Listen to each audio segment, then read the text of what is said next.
가지 교회 소식 알려드리기 전에 오늘 예배에 참석한 분 중에서 새로운 손님을 소개해드리겠습니다.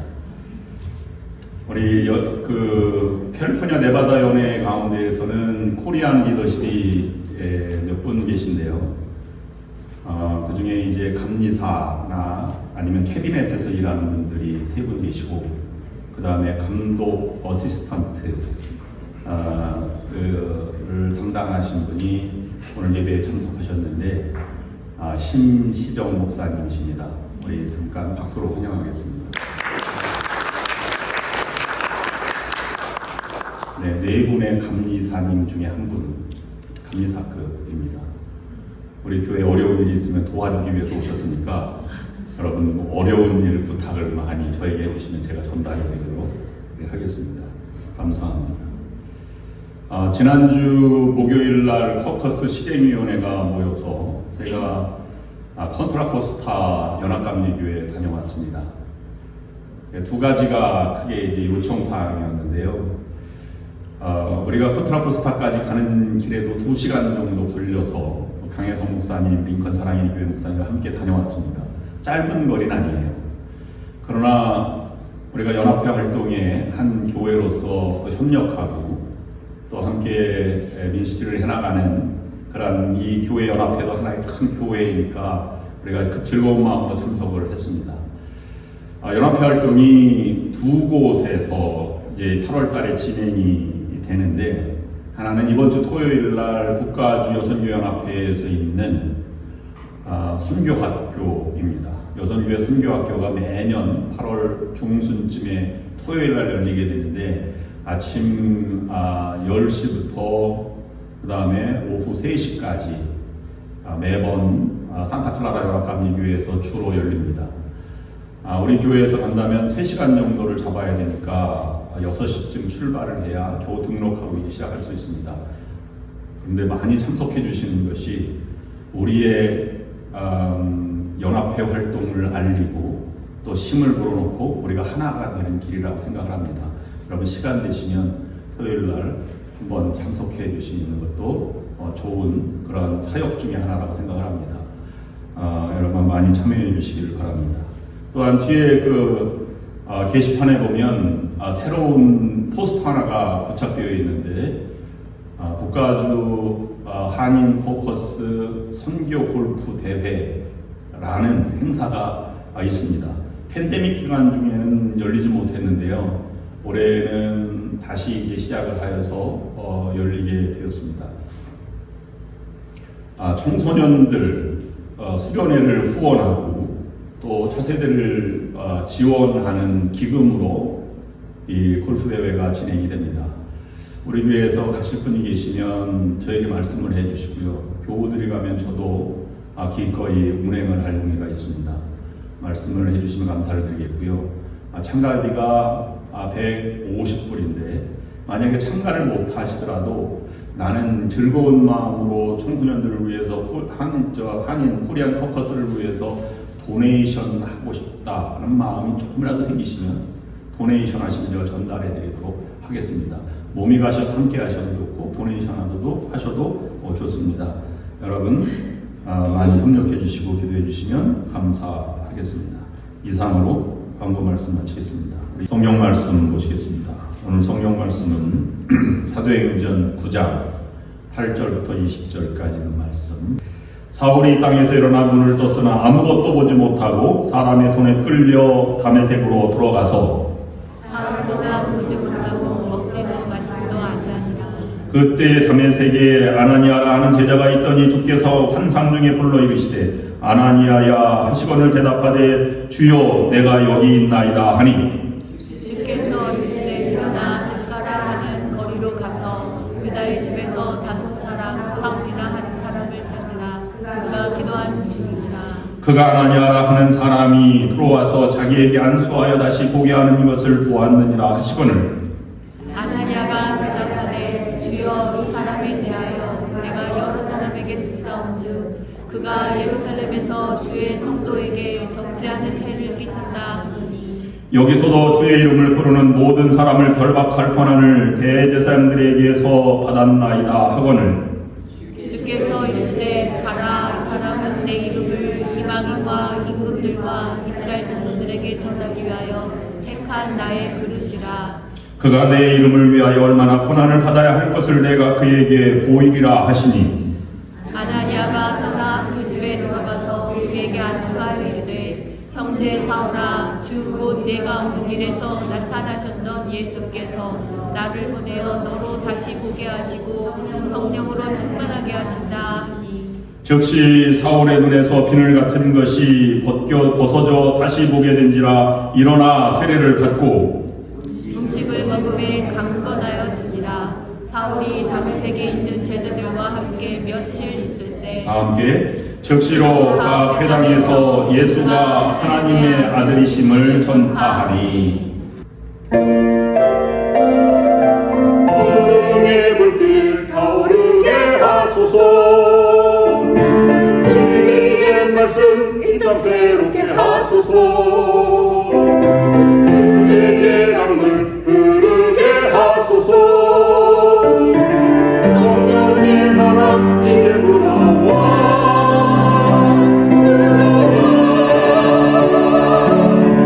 이 땅의 황무함을 보소서. 하늘의 하나님 은혜를 베푸시는 주여 우리의 재앙 용서하소서. 이 땅 고쳐주소서.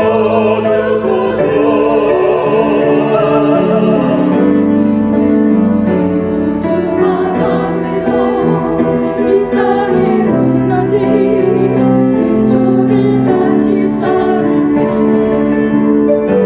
우리의 우상들을 태우시 성령의 불 임하소서. 은혜의 불길 타오르게 하소서. 진리의 말씀 이 땅 새롭게 하소서.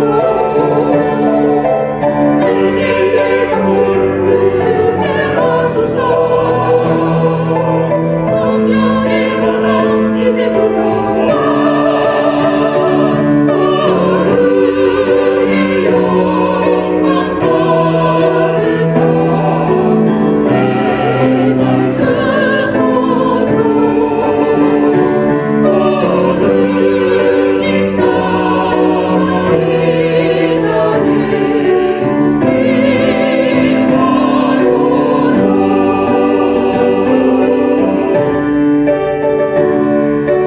은혜의 불길 은혜의 불길 은혜의 불길 타오르게 하소서.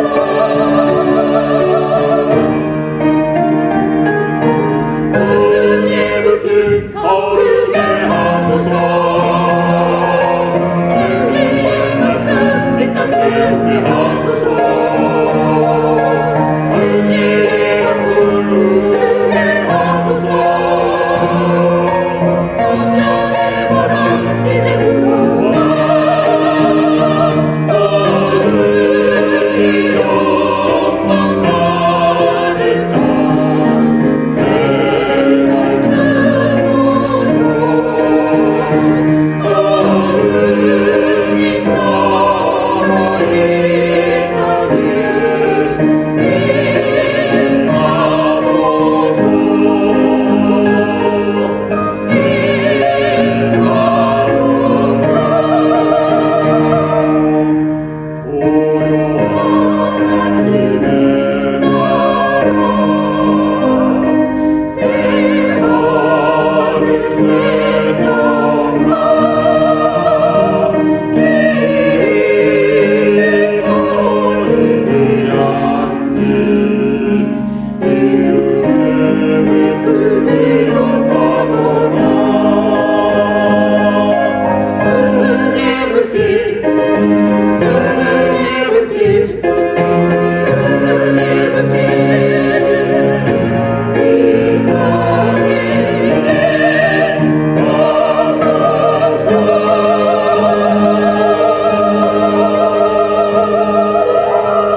오늘은 사울과 아나니아를 묵상하고자 합니다. 아마 오늘 본문에 보면 아나니아는 다메섹에 사는 유력한 신앙인인 듯 보입니다. 왜냐하면 하나님이 아나니아에게 보냈고 아나니아가 안수하자 눈이 띄어지고 비늘 같은 것이 벗어졌다고 하니까 놀라운 기도의 능력도 있고 신앙도 충성스러운 믿음의 성도임이 분명하게 보입니다. 근데 저는 오늘 아나니아의 신앙, 믿음, 기도보다 더 크게 초점을 맞춰 보려고 하는 것은 아나니아의 하나님 앞에 쓰임받는 자로서의 성품이 어떤 것인가 하는 것을 묵상해 보았습니다. 여러분, 이 사울이라고 하는 바울이 다메섹으로 올 때의 소문이 이미 자자했을 듯 보입니다. 예루살렘에서 모든 그리스도를 믿는 사람들을 잡아다가 옥에 가두었다. 물론 남녀노소를 막론하고 라고 하는 것을 보면 그의 악명은 높았던 듯 보입니다. 그리고 나서 다메섹으로 오는 과정 속에 그리스도인들은 긴장하게 되었고 공식 공문을 가지고 온다고 하니까 그의 권세는 막강하였을 것입니다. 그런데 그가 담에서 오는 도중에 눈이 멀게 되었고 그리고 누군가의 부축을 받으면서 아나니아의 집으로 오게 되었습니다. 명성과 또는 소문에 비해서는 초라한 모습으로 오게 된 것입니다. 그런데 아나니아는 그에게 안수하였고 형제 사울아 부르면서 기도하였을 때 그의 눈이 띄어지게 되었다는 것입니다.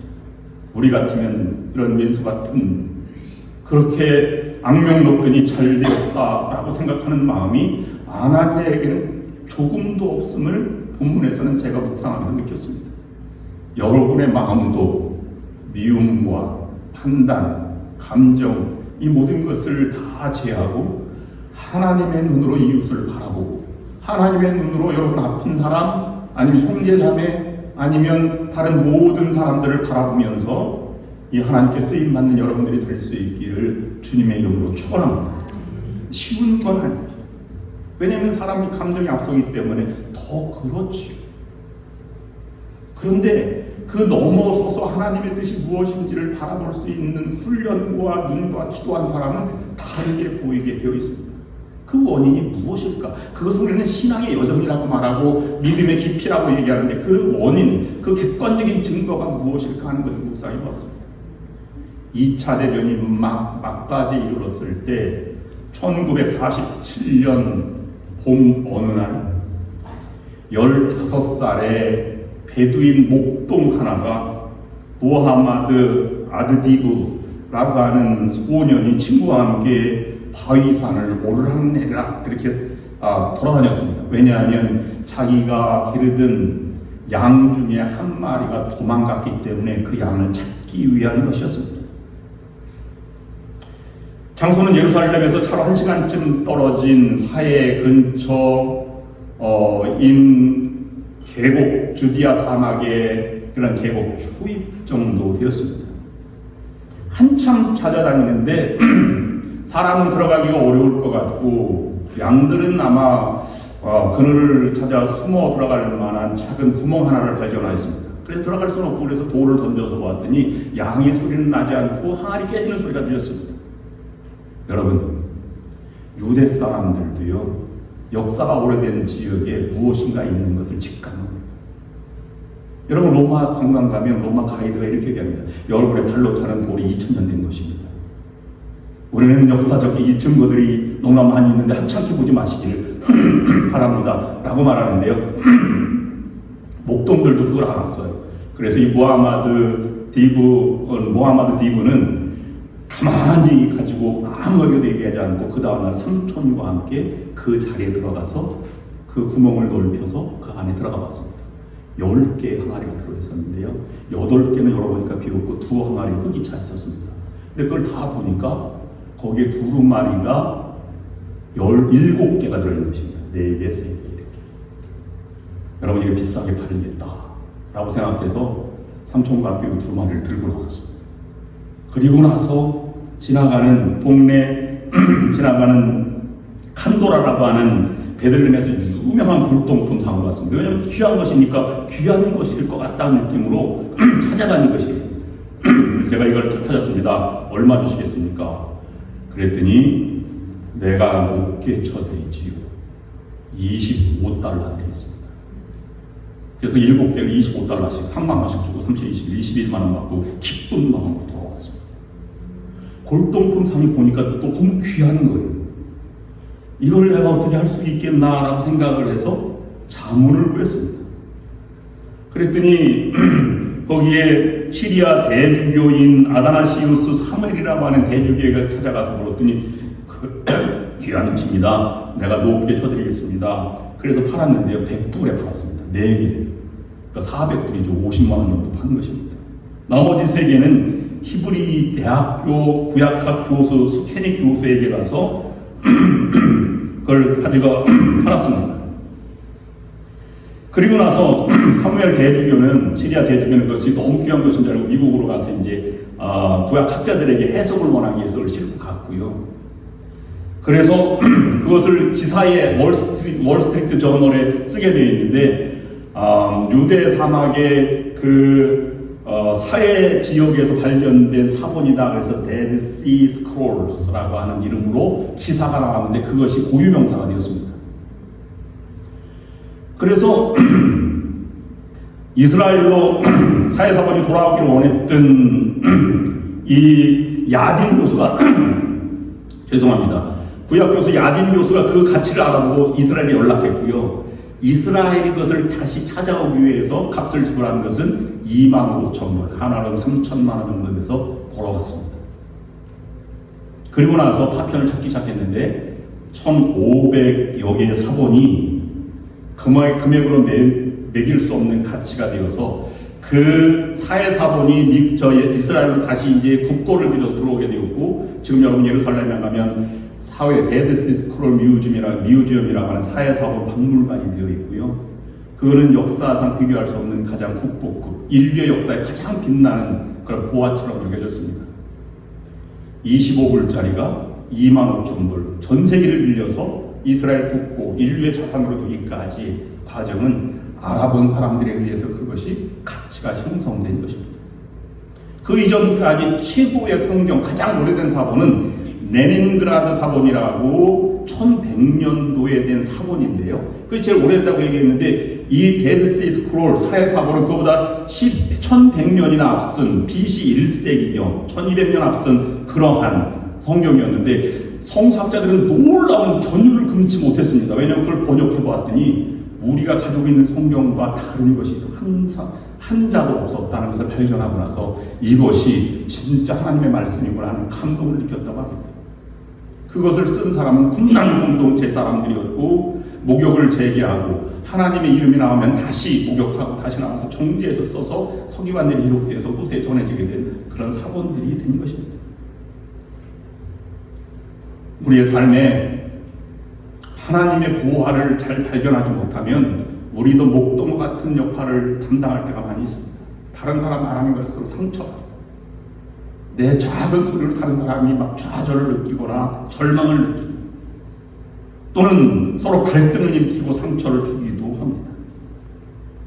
다른 사람이 볼 때 너무 위대한 것을 보고 내가 초라하게 느낄 때도 있고, 아니면 나는 되는 일도 없다고 생각해서 우울하게 느끼는 경우가 있습니다. 왜 그렇습니까? 그건 상황이 그렇게 만든 것이 아닙니다. 내가 내 자체의 존재의 가치를 모를 때, 나는 별것이 아니야, 이렇게 될 때 우리는 성도로서의 자존감을 잃어버릴 때 그런 생각이 들기도 하고, 다른 사람을 일방적으로 하나님의 작품으로 보지 않고 판단하지 않고 내 가치로 판단하게 보니까 저 사람은 원래 저런 사람이야 라고 보니까 그런 상태가 되는 것입니다. 이런 가치를 발견하면 어느 순간 어느 자리에서도 흐트러짐이 없어요. 이것이 중요한 것입니다. 예를 들어 보겠습니다. 제가 일평생 신앙생활하다가 장모님이 노인성 백혈병에 걸렸습니다.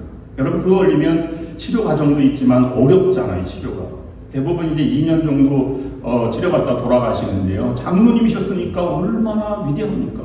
헌신을 다 하셨어요. 근데 치료 과정을 다 하고 예배 중간에 교인들을 다 모아놓고 이제 내가 천국을 가니까 고별 예배를 드리는 순간도 있었습니다. 저도 눈물바다고요. 본인도 이제 한 달 정도밖에 남지 않았다고 하니까 눈물로 예배를 드렸습니다. 그래서 다 돌아가시고 장례를 마치고 무덤가에 있는데요. 이 첫째 아들의 두 손자 둘이요. 이 3살, 4살짜리니까 얼마나 애들이 몰라요. 그러니까 무덤가에서 무덤을 띄워놓고 즐겁게 놀고 합니다. 근데 그것을 장로님, 사모님, 이방인이 보면서 야단을 쳤겠습니까? 뭐라고 하겠습니까?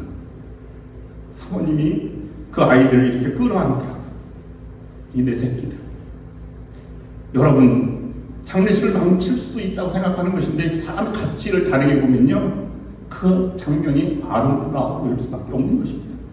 우리는 이와 같은 존재들입니다. 신앙인은 하나님께서 우리에게 인도하신 것입니다. 아나니아가 사울을 보았어요. 잘됐다라고 생각해서 이런 얼굴 표정이나 말을 할 수도 있는데도 불구하고 형제 사울아 이렇게 바라보았다는 것은 놀라운 신앙의 반전일 수밖에 없는 것입니다. 우리는 이와 같은 삶의 두 차이를 세상적인 생각으로 살아가는 사람들 신앙의 길이라고 바라보게 됩니다.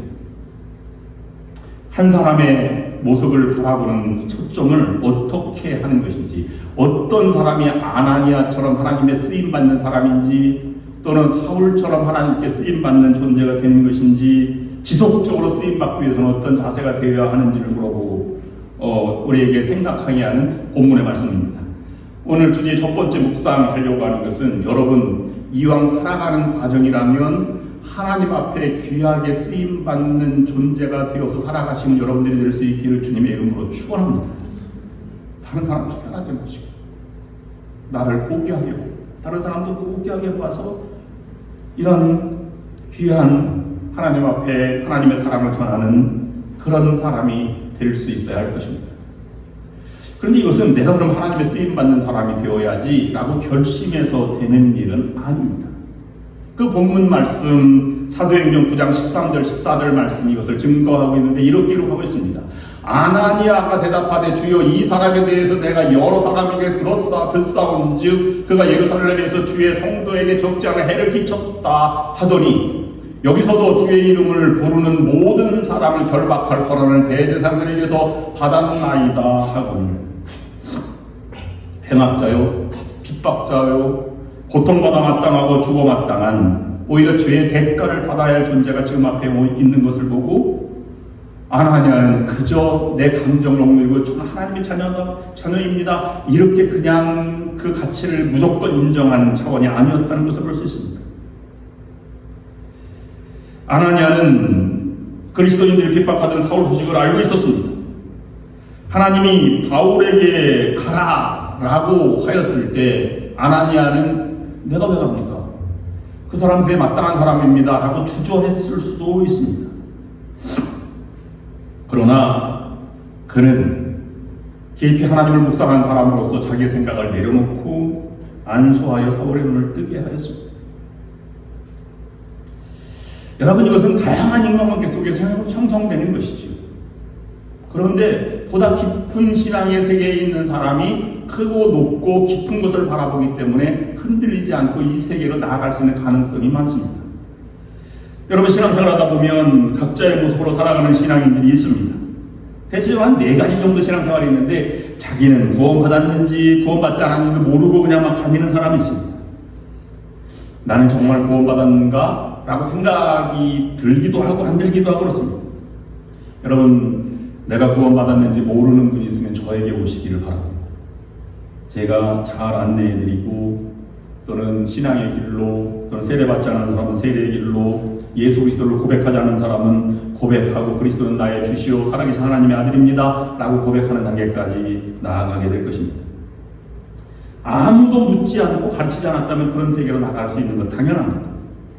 그런데 내가 그리스도를 믿습니다 라고 고백하는 것은 쉬운 것이 아닙니다. 그럼 고백한 나는 주님을 믿습니다 라고 하는 것으로 완성되느냐 하면 그렇지 않습니다.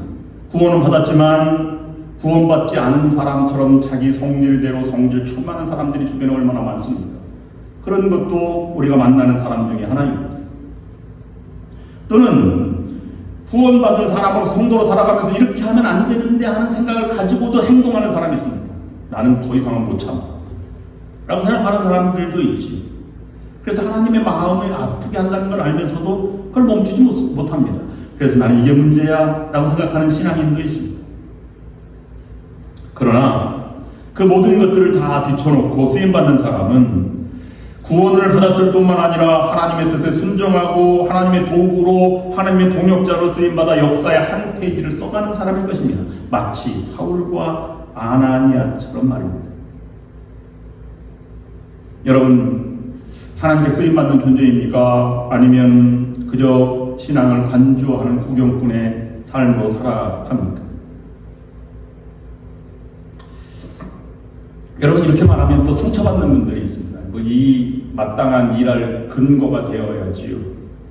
아니면 직분을 주셨어야 일을 하지요. 아니면 일할 거리를 주셨어야죠. 저에게 일을 맡겼어야죠. 이렇게 반문하는 분들이 계십니다. 그런데 정말 중요한 것은 그것과는 쓰임 받는다는 것은 다른 차원입니다. 무관한 것이지. 어느 누구든지 쓰임 받을 수 있습니다. 목사보다 편신도가 더 쓰임 받을 수도 있고요. 집사님이 장로님보다 더 쓰임 받을 수 있습니다. 이것이 아나니아, 오늘 본문에서는 아나니아 집사라고 말하지 않고 아나니아 평소에 아주 잘 섬기던 그런 위로의 아들인 바나바라고 부제도 달지 않았습니다. 그러나 아나니아라고 하는 것은 아마 그냥 일반 성도일 가능성도 우리가 배제할 수 없습니다. 우리의 신앙의 수준, 오늘 본문에서는 그런 차원을 말하는 것이 아닙니다. 하나님께 쓰임 받느냐 아니냐는 전적으로 다른 이야기입니다. 세상 속에서도 저 사람 하나님께 쓰임 받는 사람이야, 아니면 가정 속에서도 교회 속에서도 저 사람은 쓰임 받는 사람이야, 나는 그러한 삶을 살아가도록 노력해 나가고 기도해야 할 것입니다. 심지어는 우리가 같이 살아가는 부부 가운데에도 이것이 얼마나 어렵습니까? 아내가 남편을 보기에 그래도 하나님이 사랑하는 사람이지, 하나님의 사랑받는 하나님이 함께 하시는 아들이구나 라는 부분이 들어와야 할 것입니다. 또는 아내가 남편 눈에는 아내 가운데도 하나님이 도우시는구나 라는 것을 우리에게 보여줄 수 있어야 할 것입니다.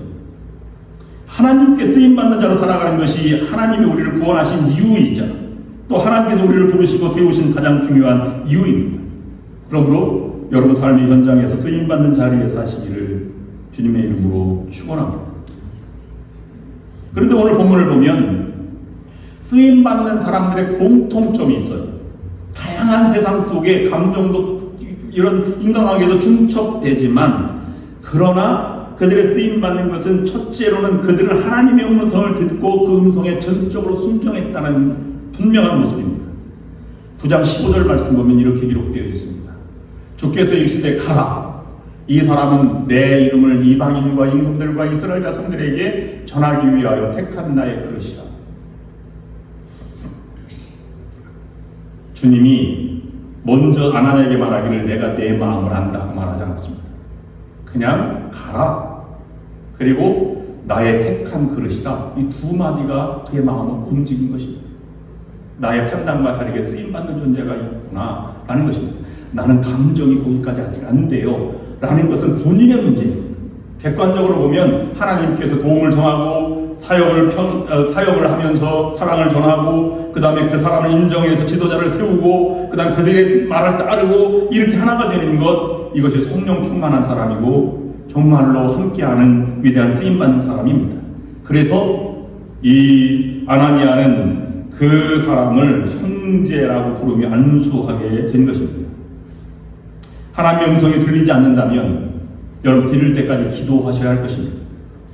대부분 하나님이 원하시는 방법은 다 알고 있습니다. 말씀으로 알고 있고 양심을 따라갈 수 있고 내가 어떤 것이 옳은 길인가를 하나님의 방향을 지정해 주시기 때문에 그 길이 어떤 것인지를 알고 있습니다. 그런데 내 감정과 내 판단 이런 것 때문에 현실 때문에 그것을 나가지 못하는 경우가 많이 있습니다. 그런데 하나님 쓰임받는 사람은 그것을 뛰어넘어서 하나님께서 원하시는 대로 내 감정을 뛰어넘어 삶의 바운더리를 넘어서 그에게로 갈 수 있느냐 하는 것입니다. 여러분들도 아나니아처럼 하나님께 쓰임받는 하나님의 음성을 듣고 살아가시는 여러분들이 될 수 있기를 주님의 이름으로 축원합니다. 두 번째는요, 쓰임받는 사람은 여러분 사람을 볼 때 미래를 봅니까? 과거를 봅니까? 미래를 보는 사람은 거의 없습니다. 과거를 보죠. 그런데 쓰임받는 사람은 과거에 붙들리지 않는 사람이라는 특징이 있습니다. 사울은 자신의 부끄러운 과거 때문에 열등감, 상처를 갖지 않았습니다. 그래서 눈이 띄어진 만큼 하나님을 찬양하게 되었고요. 예수님을 회당에서 증거하고 곧 예수가 그리스도라라는 것을 오히려 증거하였습니다. 너무 뻔뻔스러운 것 같이 보였지만 사울 입장에서는 이것이 진실이었습니다. 그래서 복음을 증거하는 것이 첫 번째 이 사울의 모습이고요. 또는 아나니아도 과거를 붙잡지 않았습니다. 내가 그를 내 종으로 쓰겠다. 나의 택한 종이다 라고 말했을 때 17절 말씀에 이렇게 말하고 있습니다. 아나니아가 떠나 그 집에 들어가서 그에게 안수하여 이르되 형제 사울아 주곧 내가 오는 길에서 나타나셨던 예수께서 나를 보내어 너로 다시 보게 하시고 성령으로 충만하게 하신다 하니 자기의 열정과 믿음의 세계를 하나님 예수 그리스도의 인도하심을 따라서 여기까지 왔다는 것을 고백하고 있습니다. 하나님께 쓰임받는 사람은 하나님의 음성을 듣기에 최선을 다합니다. 더 나아가서는 하나님의 쓰임받는 사람은 과거나 이웃에 가거나 얽매이지 않습니다. 여러분, 과거 일을 가지고 싸움이 시작하게 됩니다. 제가 볼 때에는 고집이 센 집안으로는 최씨, 강씨 이런 분들이 고집이 세다고 이렇게 얘기하지 않습니까? 근데 제가 개인적으로 고백하기로는 송씨 가문도 고집 세기는 이런 말 할 수 없습니다. 얼마나 집안 싸움이 많은지요. 제가 어릴 때 기억인데요. 육촌들이 다 모이더라고요. 우리는 절대로 싸우지 말자. 우리 송씨 가문은 은진송씨, 은진이라고 하는 것이 논산 옆에 있는 곳인데 희족촌입니다. 거기에 모여서 이 싸우는 것처럼 막 갈등하고 그 송시열이 막 노론 소론 나누듯이 우리 나누지 말자. 우리 2세들은 싸우지 말고 하나가 되자! 라고 결의하고 그 다음부터 연락이 한 번도 없습니다. 사람의 의지로는 불가능합니다. 과거가 발목을 잡힌다면 우리는 앞으로 나아갈 수 없어요. 그러면 사울도 아니면 세리도 삭개오도 아무 위대한 사람이 될 수 없고 나는 배신을 못 참아 라고 말한다면 베드로가 제자가 될 수 없었던 것은 자명합니다.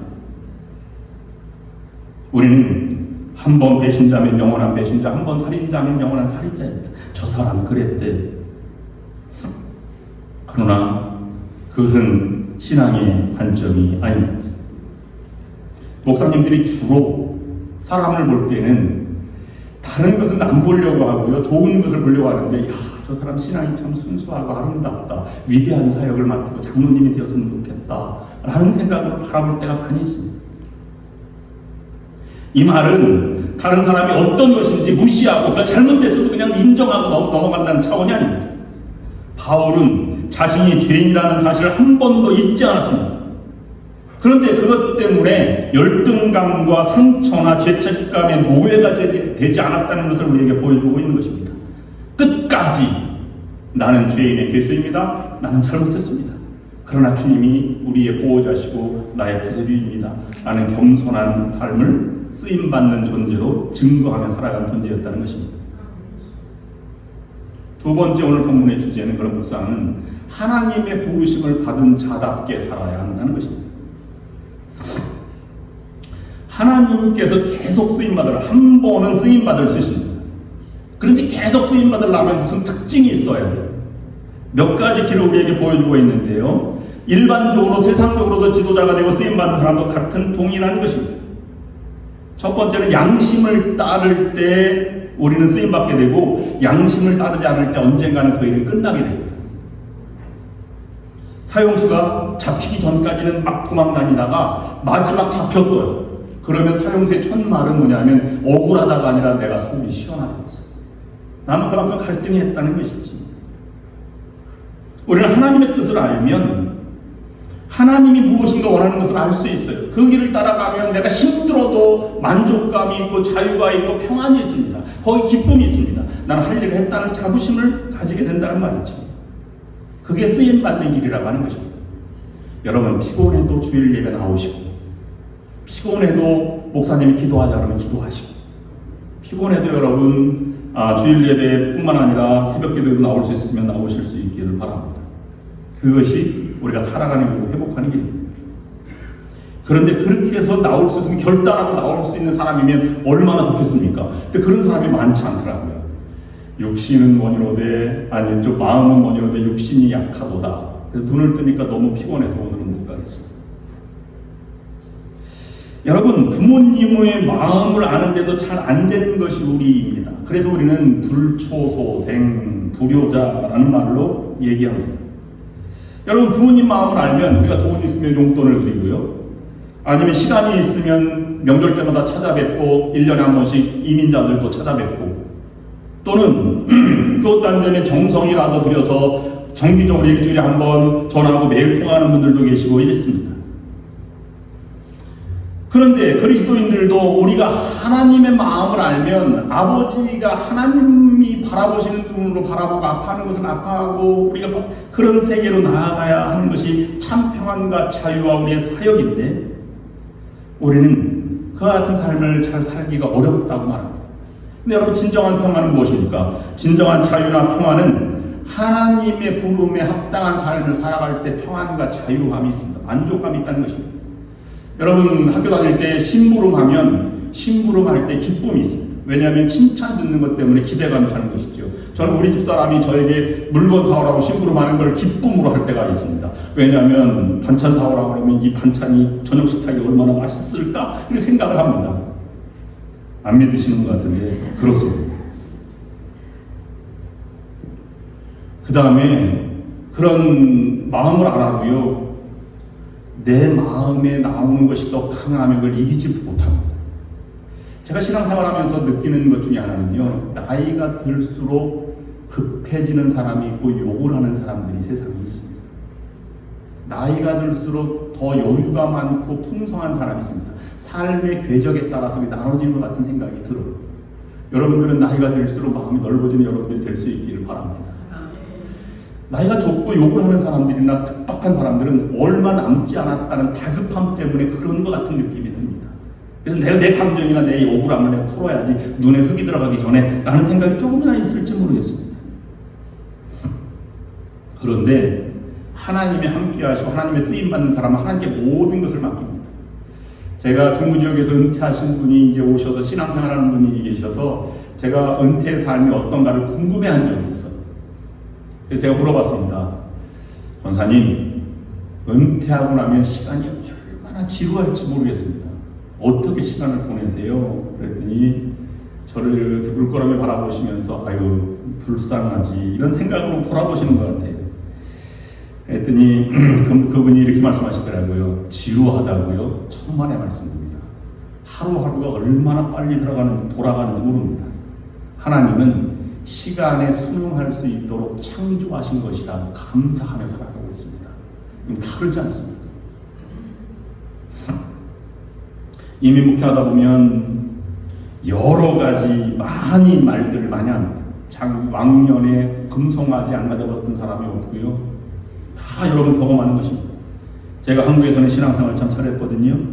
여선교회 회장도 있고 전도도 했고 교회도 세워봤습니다. 이민 와서 살다 보니 하루하루가 급해서 이렇게 되었습니다. 여러분, 틀린 말이 아닙니다. 맞은 말일 것입니다. 예전에 경험했다는 것이 맞습니다. 충만했다는 것도 충분합니다. 예전에 정말 봉사 잘했다는 것이 맞습니다. 그런데 지금 힘이 드니까 그 은혜가 사라졌다는 것입니다. 이해할 수는 있지만 지금 할 수 없는 것은 과거에 했다는 것이 내 존재 자체 지금까지 이끌어온 건 사실이지만 미래를 이끌어갈 수 없다는 것은 분명합니다. 하나님께 쓰임받는 사람은 상황과 관계없이 집요하게 하나님 앞에 무엇인가를 해나갈 수 있는 열정을 식지 않는 것을 우리가 감당해야 합니다. 여러분, 사도 바울은 정말로 제가 전에도 말씀드렸지만 예수 그리스도를 만나고 나서요, 사도 바울은 죽을지언정, 매를 맞을지언정 한 번도 뒤로 베드로처럼 물러서지 않았습니다. 마음도 행동도 뒷걸음 쳐본 적이 한 번도 없습니다. 그가 순교하는 날까지 말입니다. 그럼 우리가 끝까지 우리의 쓰임받는 사울처럼 되기 위해서는 몇 가지 사울의 간기를 바라보고 그 길을 따라가야 할 것입니다. 첫째는 하나님의 부르심에 합당한 삶을 살아가려면 먼저 세상을 향한 눈을 감고 하나님 나라에 대한 눈을 새롭게 뜨는 것입니다. 9장 8절 9절 말씀에 쓰여진 말씀은 이렇게 쓰여져 있습니다. 사울이 땅에서 일어나 눈은 떴으나 아무것도 보지 못하고 사람의 손에 끌려 다메섹으로 들어가서 사흘 동안 보지 못하고 먹지도 마시지도 아니하였더라 라고 말하고 있습니다. 눈은 떴으나 보지 못했다. 영적인 의미가 강하다고 생각을 합니다. 사울이 보지도 먹지도 마시지도 못하고 있었다고 했는데 이것은 자신의 생각으로 살아왔던 시기를 접고 하나님의 세계를 바라보는 지금 전 단계에 들어와 있다고 볼 수 있습니다. 둘째는 그러면 세상을 못 보는 건 좋아요. 근데 안 본다고 여러분 안 보입니까? 세상을 안 본다고 안 보면 얼마나 좋겠습니까? 여러분 영화 극장 가면 소녀들이 이렇게 막 무서운 장면 있으면 아우 이렇게 하고 보는데 손가락 사이로 다 보잖아요. 이건 다 보이는 거예요. 어쩔 수 없어요. 눈 뜨면 보이는 것입니다. 안 본다고 안 보이는 것이 아니라 바울처럼 변해야 됩니다. 그가 세상 것에 보이지 않고요. 새로운 것을 보기 시작했다는 것입니다. 하나님 나라가 보이기 시작했습니다. 하나님께 받은 은혜를 결코 잊을 수 없는 이 세계를 새롭게 본 것입니다. 여러분 이런 경험들은 다 있어요. 여러분 누구나 갖고 있습니다. 하나님이 너에게 야 너는 잘못된 사람이야. 너는 안 돼. 라는 X표한 인생이 오늘 갑자기 그래도 다시 왔으니 내가 너를 동그랗게 줄게. 그래서 안 하는 모습 여러분 한동안 경험을 했겠습니까? 그 은혜를 결코 잊지 말아야 하는 것입니다. 그러면 나도 그 은혜로 살아가는 사람인데 나도 그런 새로운 세계, 은혜의 세계를 바라보는 은혜를 품고 살아가야 되겠다라는 것입니다. 그래서 서운한 감정을 사라지고 하나님의 은혜의 세계를 바라보는 것입니다. 여러분 한 번이라도 이걸 들었다면 여러분 잘못 산 것입니다. 예를 들자면 집사님 그러면 안 돼. 집사님 그 잘못이야. 라고 한 번이라도 들었다면 여러분 눈물로 회개하셔야 됩니다. 장로님 그러시면 안 됩니다. 장로님은 그런 말씀을 하시면 안 됩니다. 라고 언젠가 장로 되더니 힘이 들어갔어 라고 말한다면 그 말 한마디에 내가 그런 모습이 보여진 것입니다. 눈물로 회개하셔야 될 일들입니다. 이것은 신앙의 세계는 그냥 그래서 내 결단으로 얻어지는 것이 아니라 끝없는 훈련, 은혜, 감격, 새로운 은혜의 세계, 하늘나라의 세계를 바라보지 못하면 안 되는 것입니다. 그래서 9장 18절 19절 말씀에 이렇게 얘기하는 것입니다. 즉시 사울의 눈에서 비늘 같은 것이 벗어져 다시 보게 된지라 일어나 세례를 받고 음식을 먹음에 강건하여지니라. 비늘 같은 것이 벗어졌다 해서 무엇인가 비늘처럼 떨어진 것이 있을까 이렇게 생각하기도 합니다. 그렇게 해석하는 사람도 없지 않습니다. 그러나 그것은 의미적인 일이겠지요. 그는 강건해졌습니다. 자기 생각을 버리고 하나님이 열어주시는 눈으로 세상을 바라보면서 하나님이 바라시는 삶으로 자신을 헌신하게 되었습니다. 여러분 우리가 좋은 일 하려고 그러면 무슨 호사당하라고 언제나 안 좋은 일이 있어요. 내가 예술 교회를 가려고 하는데 무슨 일이 생기는 것입니다. 그래서 생각이 바뀌고요. 그래서 큰 일을 먼저 치르기 위해서 못 올 때가 많이 있습니다. 그럴 때 여러분 기도하셔야 됩니다. 근데 넓게 보면 그것을 딛고 일어서는 것이 뛰어넘는 것이 신앙의 사람이지. 만약에 신방을 갔는데 목사님과 함께 신방을 갔는데 그 집이 너무 잘 사는 거예요. 소파를 봤는데 내가 본 소파가 저기 수만 불짜리 소파, 명품 소파가 있다고 여러분 목사님께 이르는 분들이 가끔 계십니다. 저 집은 명품 소파입니다. 왜 그렇게 얘기하는 것일까요? 배 아파서 얘기하는 거예요. 명품 소파도 좋고 그것이 가치는 있지만 본인이 없다고 해서 좌절감, 열등감 느낄 필요가 없지 않습니까? 정말 그런 생각이 든다면 목사님 저 가정에서 특별 기도해 주십시오. 저 가정에 헌금을 많이 하고 하나님께 귀하게 쓰임받을 수 있도록 기도하시면 좋겠습니다. 라는 의미로 목사님 기도 부탁드립니다. 이렇게 하셔도 옳은 일일 것이라고 생각을 합니다. 마지막 세 번째로는 그러면 우리가 하나님의 그 세계를 더 바라보는 차원이 중요하다고 한다면 세 번째로는 바라보는 대로 살아가려면요 하나님이 순간적으로 주시는 힘이 있어야 하는 것입니다. 여러분 지금까지 이렇게 강조하는 분이 있습니다. 나는 40일 금식 기도를 3번 했습니다. 그래서요. 부흥 강사 중에 그런 분들이 광고에 쓰는 것이 있는데 나는 그걸 보면서 정말 너무 창피해서 혼났어요. 그게 광고할 일입니까? 또는 이렇게 얘기하는 분들이 있습니다. 내가 작정 기도를 1000번째 제사를 드렸습니다. 나는 성경을 백독했습니다. 그런데 오늘 성경을 읽지 않으면 백독한 성경은 무효입니다. 지금 기도하지 않으면 1000번째 드린 게 아무 소용없는 것입니다.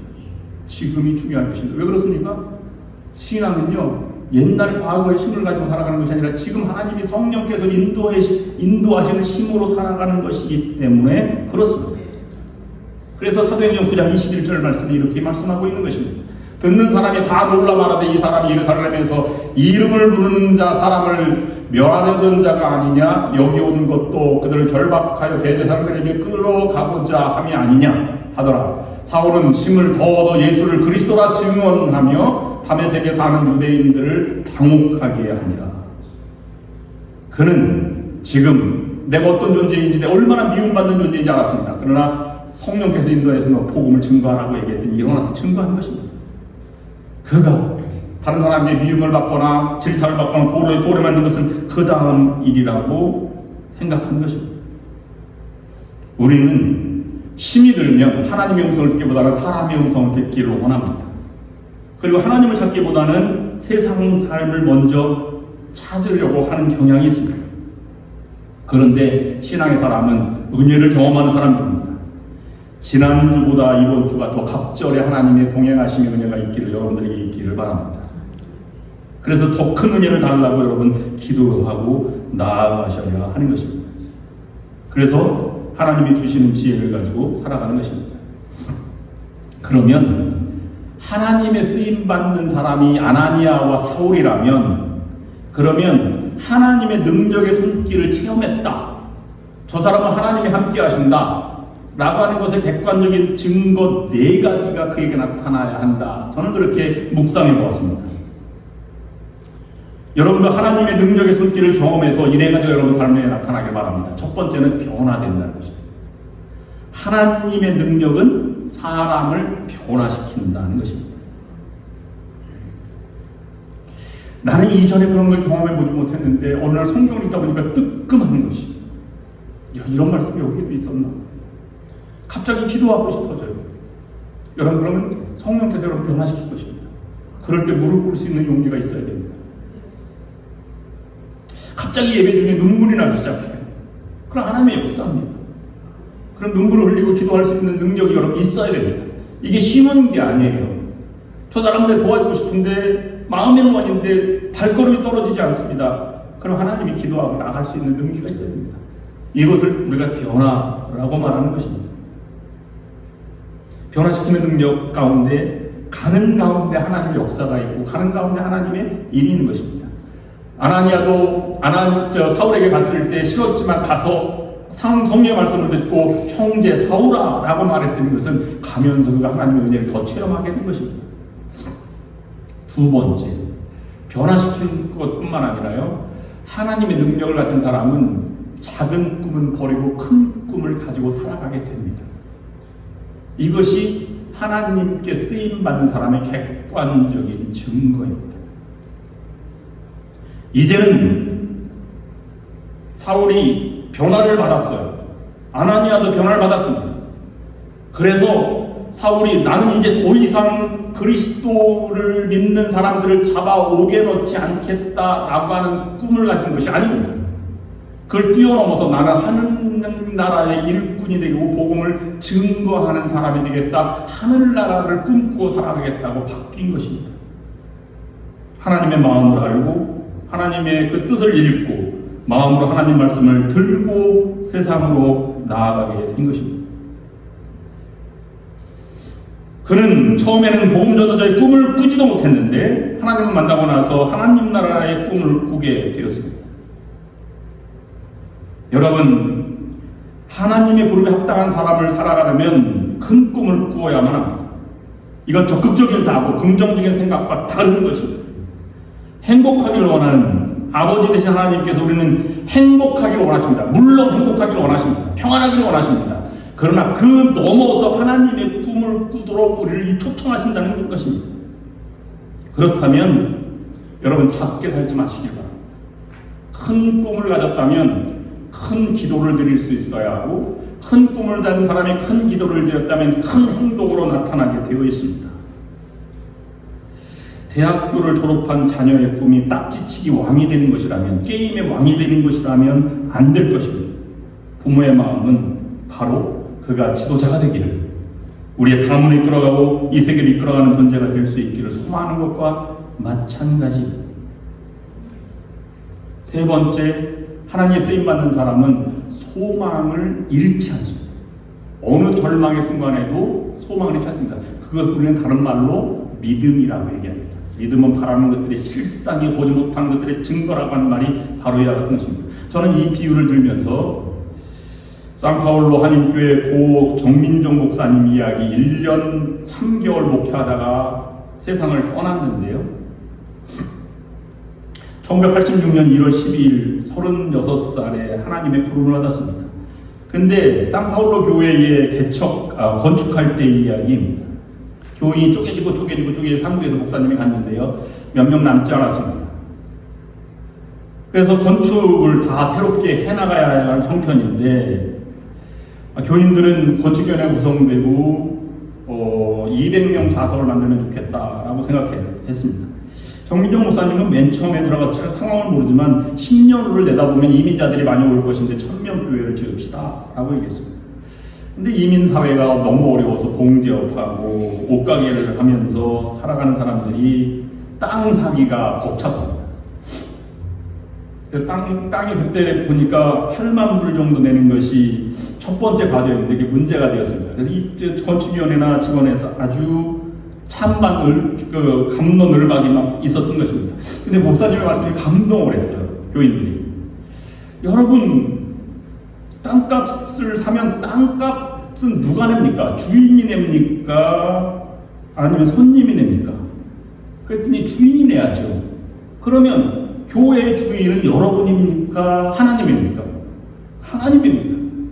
그럼 우리가 한번 해보십시다 라고 해서 집회를 열어서 시작해서 나중에는 20만 불 들여서 교회 건축도 잘 해나가는데 8만 불을 모아서 기공식한 다음에 삽을 뜨다가 쓰러졌습니다. 그리고 나서 1년 후에 하나님의 부름을 받았습니다. 그러나 그 정신은 살아있어서 많은 사람들에게 감동을 줬습니다. 믿음의 조상들은 끝까지 포기하지 않는 사람이지요. 겁장이요 비겁자인 아브라함이 믿음의 조상이 될 수 있었던 것은 하나님을 포기하지 않았기 때문입니다. 형을 속인 에서를 속인 야곱이, 사기꾼인 야곱이 이스라엘이 될 수 있었던 것은 하나님을 만나고 씨름하였기 때문입니다. 고자질을 잘하던 철이 없던 요셉이 위대한 지도자가 될 수 있었던 것도 하나님을 만나서입니다. 겁쟁이요 변절자였던 베드로가 위대한 순교자가 될 수 있었던 것은 무엇입니까? 하나님의 인도하심 때문입니다. 그러므로 마지막 네 번째 우리에게 주신 능력은 순간순간 임하시는 하나님의 손길을 기대하고 갈망하며 살아가는 여러분들이 될 수 있기를 바랍니다. 꿈을 꿈으로만 남기고 살아가면 망상가입니다. 기도만 하고 나아가는 것도 동일할 것입니다. 기도했다면 기도한다고 생각하고 행동하는 것이 중요한 것입니다. 그런 일하시는 자에게 하나님은 그 길을 인도하여 주시고 축복해 주십니다. 우리가 지금 무엇을 기다리고 있는지를 우리가 정말로 예민하게 점검해 보아야 할 것입니다.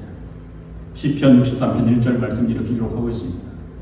하나님이여 주는 나의 하나님시라 내가 간절히 주를 찾되 물이 없어 마르고 황폐한 땅에서 내 영혼이 주를 갈망하며 내 육체가 주를 앙모하나이다. 이 믿음으로 가나안 땅까지 갔습니다. 여러분 믿음으로 하나님 나라 앞당겨지고 여러분도 위대한 하나님께 쓰임받는 바울과 아나니아처럼 쓰임받는 존재가 될 수 있기를 주님의 이름으로 축원합니다. 기도하겠습니다. 이제는 우리를 사랑하사 친히 십자가에서 피 흘리심으로 우리의 친구가 되어주신 예수 그리스도의 구원하시는 은혜와 전능하신 하나님 아버지의 그 크신 사랑하심과 우리와 언제나 동행하셔서 힘과 용기를 주시는 성령의 역사인도 교통하시니 오늘 예배를 드리고 담대하게 하나님의 자녀로 이 땅을 살아가기를 결심하며 나아가는 모든 성도들 위해와 저들의 가정과 하는 모든 일을 위해 그리고 좋은 연합감리교회 위해 지금부터 영원토록 함께하옵시기를 간절히 축원하옵나이다. 아멘.